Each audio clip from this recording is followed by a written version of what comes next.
My name is Ty Scheibler, and I have a beautiful wife named Amy. I'm a policeman, and I've lived here in Lawrence for almost 26 years. It's really hard to describe Preston. I think everybody believes their children are special. There was just something that was special about Preston, that he loved life. He loved everybody. Honestly, when I become more open with life in general and accepting others was really through my children and was through Preston. I'd go to school at a teacher parent conference, and the teacher would be sitting across from me. One brush is telling me about, well, he's kind of always talking, and I can't, if I just keep him centered and keep him, focused on something. And then in the next breath, she's telling me about, but he's so great. He grabs these little kids, the kids that maybe aren't loved by everybody, and just kind of pulls them in. He makes them feel special. And that was kind of how Preston was. We always never really knew where he was kind of going, even after graduating from high school.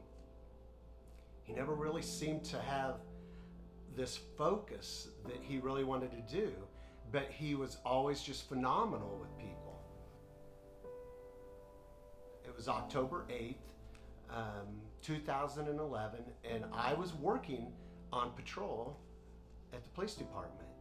And I'd heard on the radio that's in our car, I can basically hear everything that's going on in Douglas County. So I can hear the police department, and I can hear the sheriff's department. Well, there was a call to go out into the county, and I knew it was somewhere down between Baldwin and Eudora, and that there had been some accident. And then they started to ask, got on the radio and attempt to locate for a young man that I knew this young man, and they were trying to find him.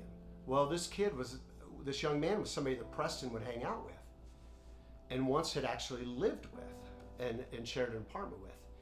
And so I had got on our computer, and I'd sent this message to the guys that I knew were dispatched down there saying, hey, what do you got going down there? I didn't get any reply, and I never got anything sent back to me. And for some reason, my gut I just started to feel this heaviness, and I don't know how to really explain it. Then my phone rang while I was sitting in this patrol car. I was at 19th and Haskell. I still remember sitting there. So I drive to the station from Haskell, and I get down to the station, and I'm walking up there, and I know it was Preston that passed away. I just knew it was. I got to the top of the stairs, and a second I opened the door, I glanced to the left where the supervisor's office was. There was the chief of police, the captain, and a pastor who I personally knew really well. And I immediately, I just remember dropping to my knees. I knew that he had, and they were just, and I was shaking, and I think I was shaking my head no. And it's like all I remember is these heads, these figures, just like these outlines of silhouettes, and they were all shaking their head like this at me at the same time. And I just remember, collapsing in the hallway, and knew that he had passed, and just that it just wasn't really a reality. It was just hard to, even almost 5 years later, doesn't seem like a reality. I guess towards other people and towards God, there was never any anger. The pain was just remarkably tough to bear, just to get out of bed and just to function. The first week leading up to the service, we got through it, and then people, stop coming around just a little bit in that part, and then it was just a struggle. I was really ready to go myself during much of those, and just kind of fighting. I hate using the word depressed. I like to use the word anxiety because it sounds better, but for a long time afterwards. And I still struggle with it, even today. Well, started a few years before Preston passed. Amy started to get back into the church, and she would drag me to church. And so, and there was still that point that I was stiff-arming, because I knew that I would show up and I would feel guilty. I knew the things that I was doing that wasn't a good witness, and a good testimony to Jesus. And so I felt uncomfortable with that. The ability for me to move on daily with the pain was clearly all through God. I can't explain it. There was this overwhelming love, nurturing that I was feeling, that relationship that I never had felt before. And it was clearly, once I decided I was going to go all in, that is when it seemed like the blessings, God started to use me. And then it really become real.